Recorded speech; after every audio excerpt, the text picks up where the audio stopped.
Thank you to Tim and the rest of the team at GMC for inviting me to speak today, and also for arranging such a great programme of talks and sessions, both today and tomorrow. I think you'll agree there's some really diverse talks and really interesting themes that we're discussing today.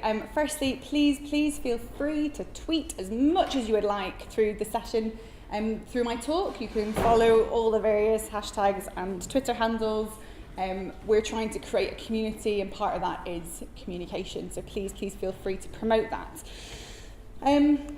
So, as Adriana said, I started off as a natural scientist, and I thought what I would start my talk today by doing was kind of explain to you a little bit as to why I'm the one standing here today. I spent the first few years of my life living in Saudi Arabia, so spent a number of my formative years growing up in the desert. And yes, that is me in both of those photos. But the sea was always a place of excitement and of interest and of somewhere that I was very drawn to. And as a result of that, and following a family, it's very sensitive, a family trip to SeaWorld, and we can talk about the pros and cons of SeaWorld later, age 5, many moons ago, I was really drawn into the world of marine science. And my mum would tell you that I may not have known what a marine biologist did at 5 years old, but that is what I wanted to do, and that was what I wanted to be, and I spent the last 15 years or so working in that kind of world. So I duly, as Adriana has already said, undertook a degree in marine biology. My project was looking at the impact of habitat complexity on predatory success in rock gobies. I then went and did my master's, and I used stable isotopes to look at carbon and nitrogen content in scalloped hammerhead shark muscle tissue. Very much a natural scientist and very comfortable in that world and living within that world.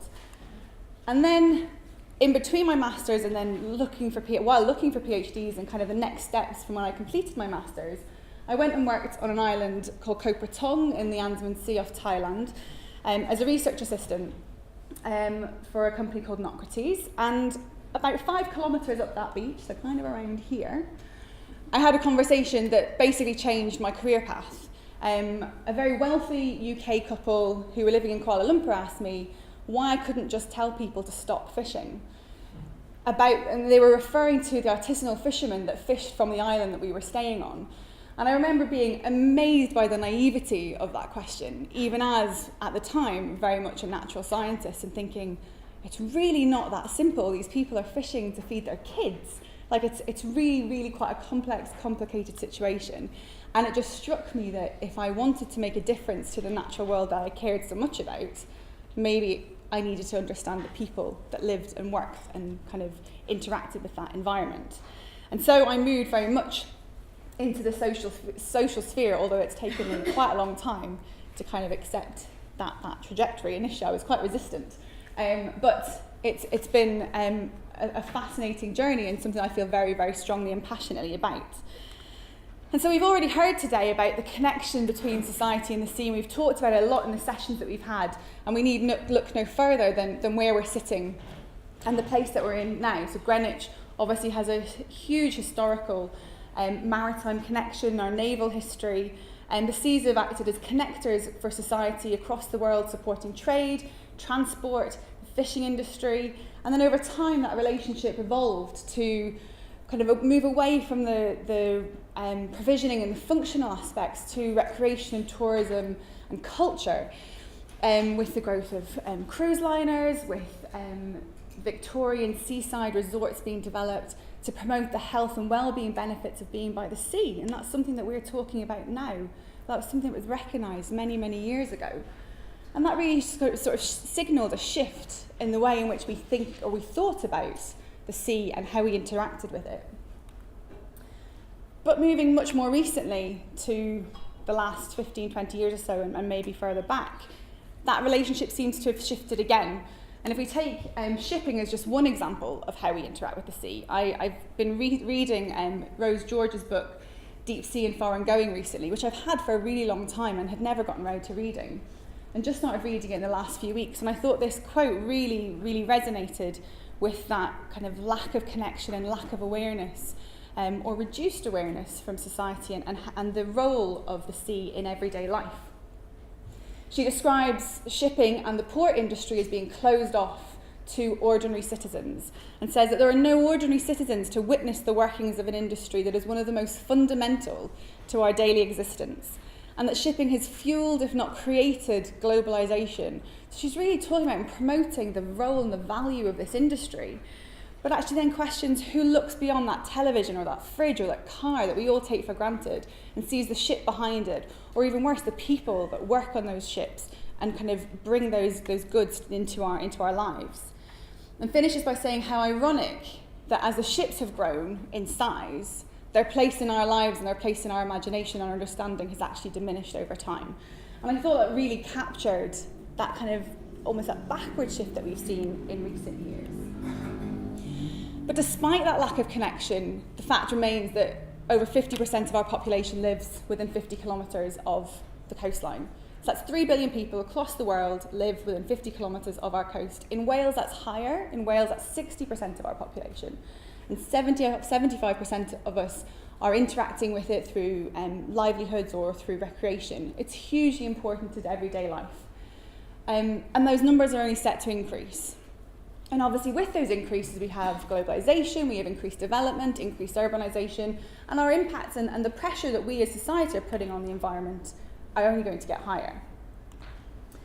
We've heard a lot today, particularly in the keynotes this morning, about the concepts of ecosystem services and natural capital as a way of understanding the relationship between society and the sea and thinking about those different value sets. And I think that's a great way of creating, or at least trying to create, a common language to take account of those different values.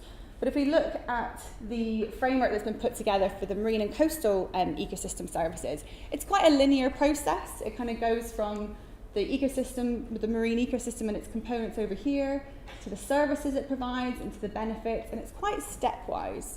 But actually, if you think back to all the talks that we've listened to today, and our own interactions and relationships with the sea, it's actually probably not that straightforward. And I think we need to think, I guess, outside the box and think that maybe marine social sciences has an opportunity for us to view those different values through multiple lenses and has a role to play in understanding these interactions in a bit more. So this is what those ecosystem services looks like in reality. It's beautiful scenery up here, it's vast renewable energy installations. So the largest renewable energy offshore wind farm was opened today off the coast of Barrow-in-Furness, I believe. It's oil and gas, it's mass tourism, it's beach nourishment, it's coastal management. Our seas provide us with so many services and benefits, and I don't need to tell any of you that. That's why we're all here and why we're talking about that. And the interactions and the way we experience and we live within those environments is diverse and vast and different. And all of that needs to be taken account of. It doesn't, no one use or value set or experience is more important than the other. We need to take all of those into account and, I guess, embrace that diversity and those connections between society and the sea.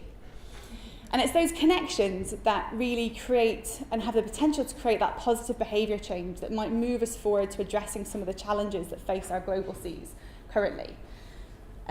This is Leo, my friend's little boy. He will be 6 next week. And when I saw these photos that my friend Zadie and Alma posted on Facebook a couple of weeks ago, what really struck me was the joy in his face, how much he was enjoying that experience and the interaction that he had going out on a boat into the sea and fishing at 5 years old, and much more bravely than his big brother, actually properly dealing with the fish. And he was so proud and really enjoyed that experience. And it just struck me that that's the kind of thing, it's that connection that influences how we interact with the marine environment, how it influences our whole behaviour system towards it.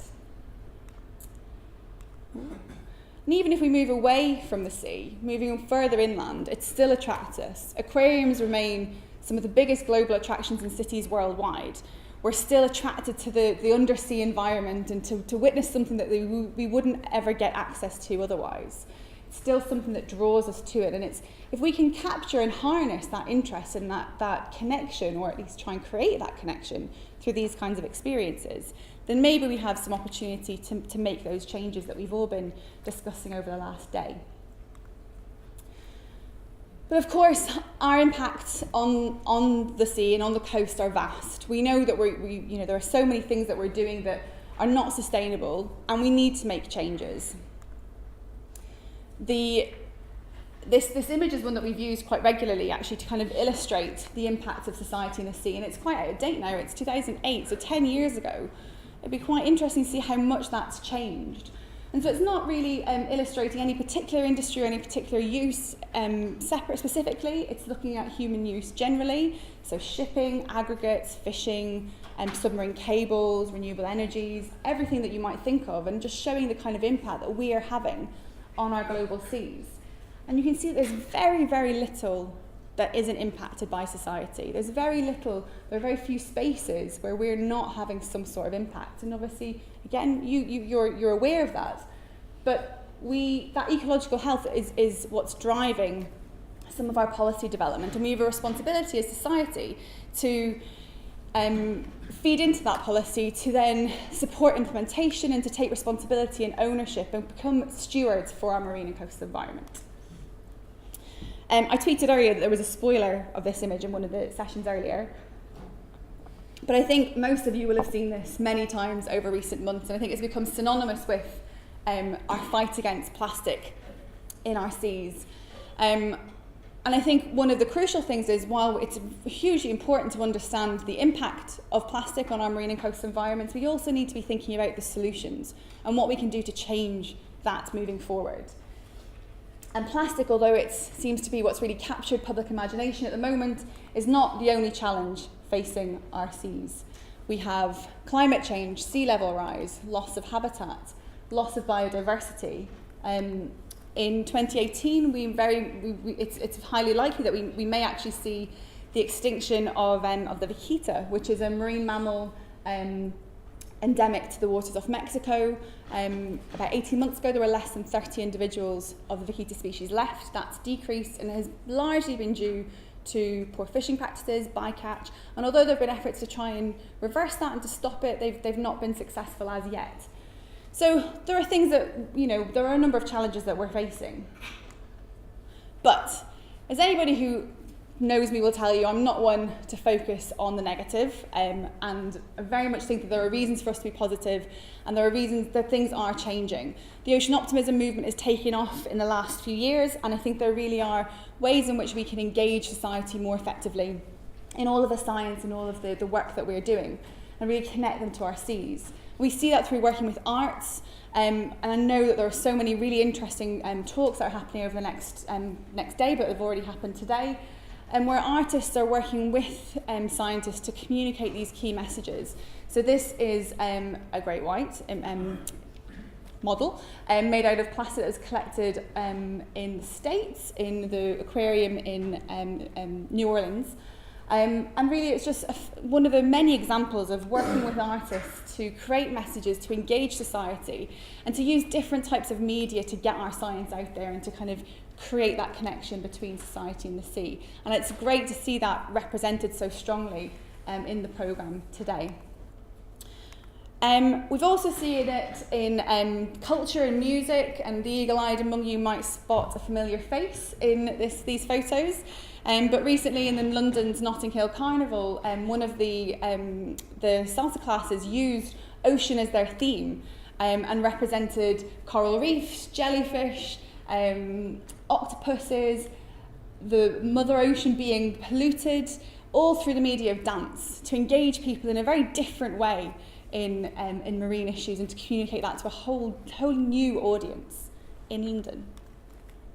And technology is our friend. So if we look back to the original images of the blue planet and that realisation that we really are on this blue marble, really engaging people in kind of what it is to live on Earth.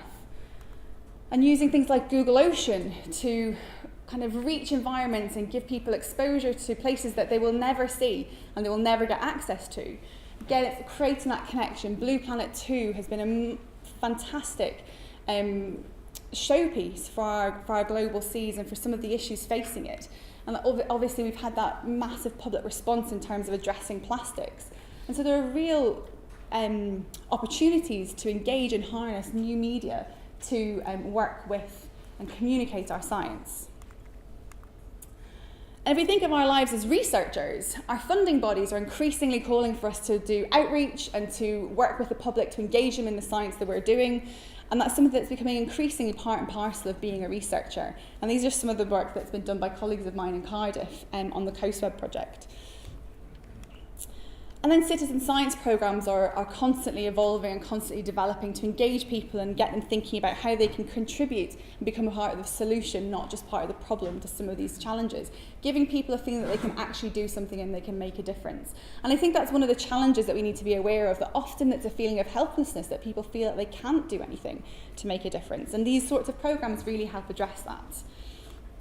So I think the main point that I was trying to get to with all of these examples is that we've really moved from a world where we've thought of humans at the kind of top of a pyramid, where we're much more ecocentric and thinking about it as part of a much more integrated system and our role within that. And this quote from Elliot Norse really describes, I think it will resonate with any of you in the room who've moved from a natural science world to a more social world. It definitely did with me. My marine biology classes were very, very aquaculture based. And I think that given where I've ended up in my career, doing something on economics and psychology and sociology would be much more appropriate. But I think really recognising the fact that catalysing change requires understanding people and institutions. It's not just about understanding fish and seaweed and marine species. It kind of goes back to that conversation I had on that beach in Thailand all those years ago. So what can marine social sciences tell us? I think the really important thing to notice from this slide is that everybody in this picture will have a different value set, a different experience with the sea and with the coast. Same for all of you in this room. And that goes for those of us living and working in the environment, making the decision around policy, coastal management.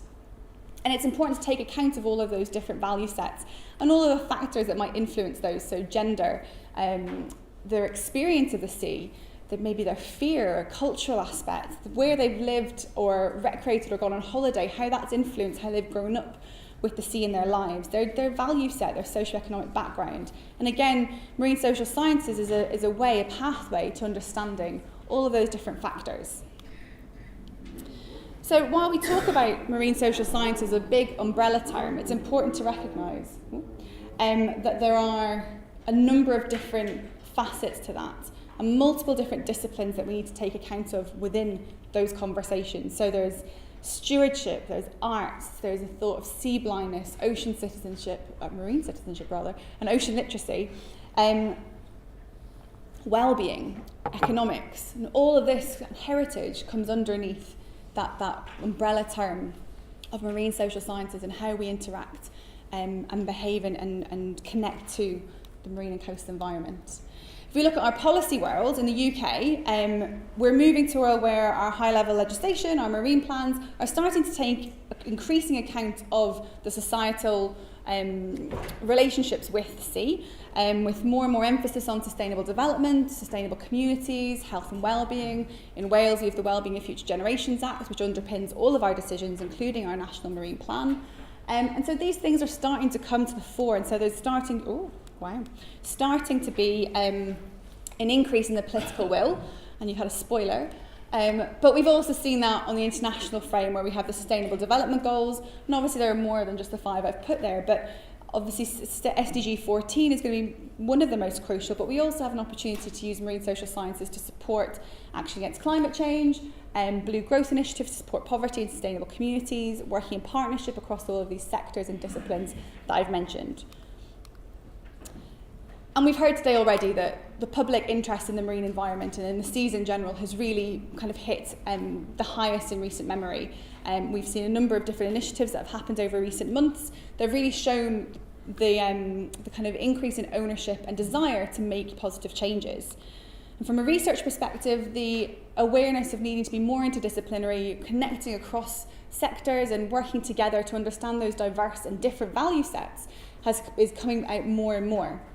And this tweet came out from Brendan Godley in, I think, early June. But I think it really describes what we're starting to see. And we are starting to see this increase in marine social science type literature.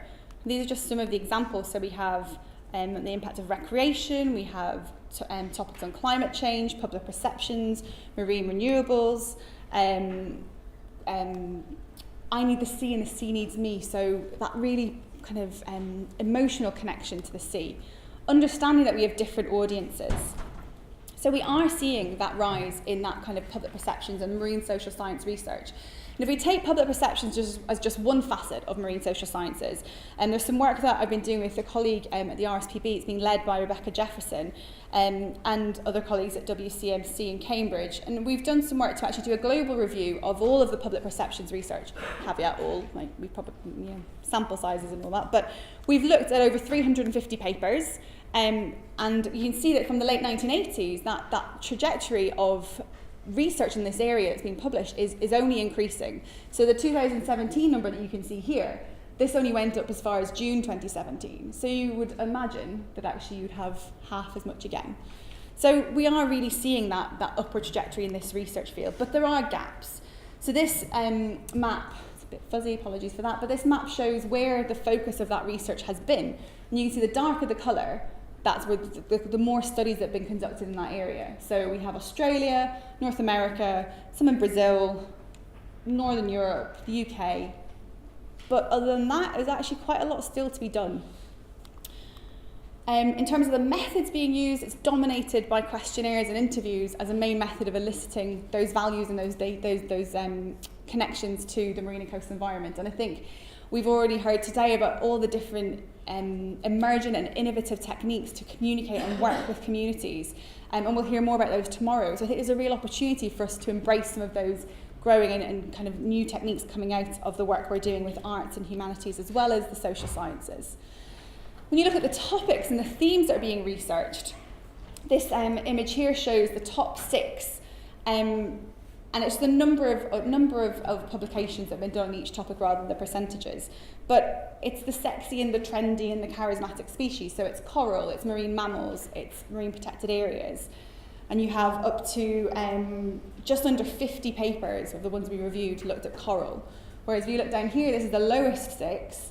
Seagrass had 4 papers, wetlands had 2.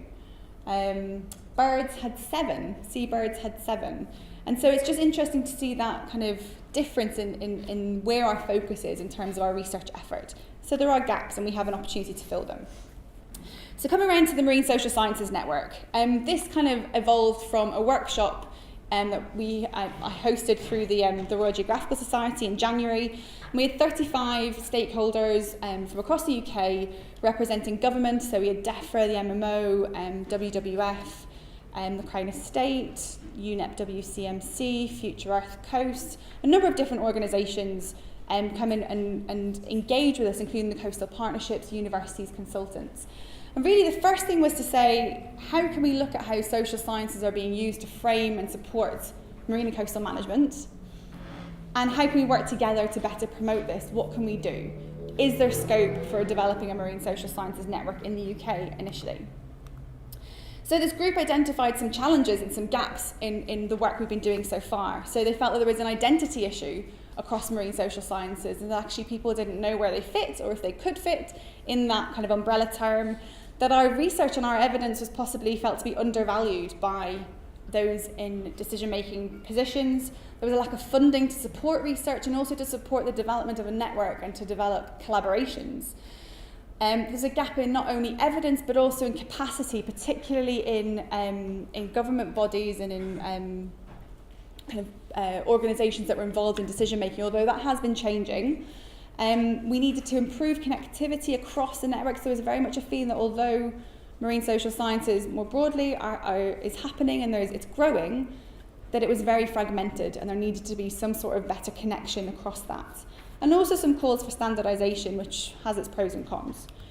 But again, back to the positives, we are developing an emergent community. There are so many of us, look at all of us in this room, all trying to push towards the same goals. There was evidence of international support through the examples I've already mentioned, and there is a growing interest and capacity within those bodies that I mentioned earlier, so DEFRA, etc. But also that the opportunity to better connect society to the marine environment through using these tools that we have really was felt to be a very strong driver. There was an opportunity to close the gap between natural and social sciences. As I said, I very much started in the natural science world and have moved forward into the social sciences. And we need to continue to work in that interdisciplinary field, and then demonstrate the role and the value of social sciences in decision making and planning. And so we have the Marine Social Sciences Network. We are officially launching today, and we'll continue to develop as a network of interdisciplinary researchers, practitioners across the UK, but also further afield. We have a small committee, a steering committee at the moment, and many of whom are in this room. So I'm current chair. We also have Tavis Potts, who's based at the University of Aberdeen, Carol White, who's at UEA, University of East Anglia, and at DEFRA, Steve Fletcher, who's at UNEP WCMC in Cambridge, Catherine Yates at University of Salford, Martin Letizier at Future Earth Coast, Tim Acott, who you all know, and Caroline Hatton at Plymouth Marine Laboratory. And they are helping me to drive this initiative forward and to kind of make decisions around how the network grows. So we've got two main aims: coordination and communication across the existing community, but also in time perhaps developing capacity building, developing training, supporting interdisciplinary working, and seeing how we can work with the community to raise our profile and promote what we're doing. This is the only text slide, I'm really sorry. We're hoping to provide a home for marine social science researchers, not just in the UK, but further afield, to promote inter, cross and multidisciplinary dialogue. So really supporting those conversations and promoting social science as a gateway to embedding these values into further decision making and planning for marine and coastal resources. Looking at the role that marine social sciences can play as evidence within policy and really promoting that value of that evidence and science within those fields, and then working with the natural and physical sciences to support communication. So we have our Twitter profile, and that's grown from strength to strength since we started in April, so please follow us, as I said earlier. And we've had a number of conversations with different groups that have kind of acted in support and said that they want to be involved with us in the future. Those logos aren't currently on the website, but they will be. And thanks to Martin and Hester at Future Earth Coast and Cork, who've developed our website, which was officially went live this week as well. So please feel free to go online and have a look at that. It's very much a frame, kind of a basic frame at the moment. The whole point is that we want your input. So we need you to be involved in this network for it to continue. We're going to run a workshop tomorrow morning, which will look at the gaps and challenges that you feel there might be around marine social sciences. We'll look at how we can develop the website and other online platforms so that it creates a community and a platform that's useful for you. And also thinking about the short, medium and long-term future for the network. What are our next steps? What can we do to be a useful group and community that's effective for you? I've also been asked to mention that there is another workshop happening on arts and social impact, which is linked to marine social sciences, tomorrow morning at 11:15. And there's also a lunchtime session being run by Kira G, who's looking at the social and cultural aspects of marine spatial planning. So if you want to be involved in any of those, please feel free to go along.